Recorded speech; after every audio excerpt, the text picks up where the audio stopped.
Hey guys, welcome back. In this video, I'm going to show you how to remove your Instagram account.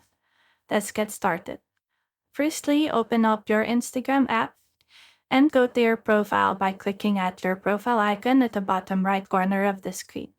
Then, at the top right corner of your screen, click the three horizontal lines and go to Settings and Privacy.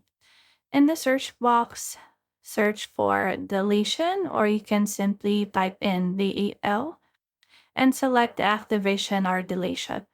It will automatically lead you to this page where you can see all the accounts that are connected to your Meta Account Center. Then just choose the account that you want to remove.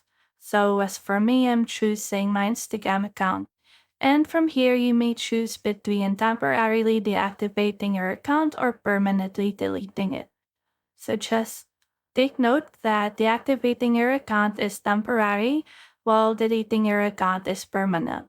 If you choose to delete your account will be deleted in 30 days, and you may cancel it anytime before that. So if you're choosing that, select Delete Account and click Continue.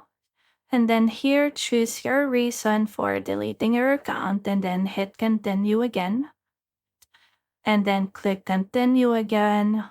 And then just input your password for security. And then confirm that you want to delete your account. Again, just take note that if you continue with your account deletion, your profile and account details will be deleted a month after you initiated the action. And that's how you can easily remove your account on Instagram. If you have found this video helpful, simply leave a like below or subscribe because it helps me reach more people. See you soon!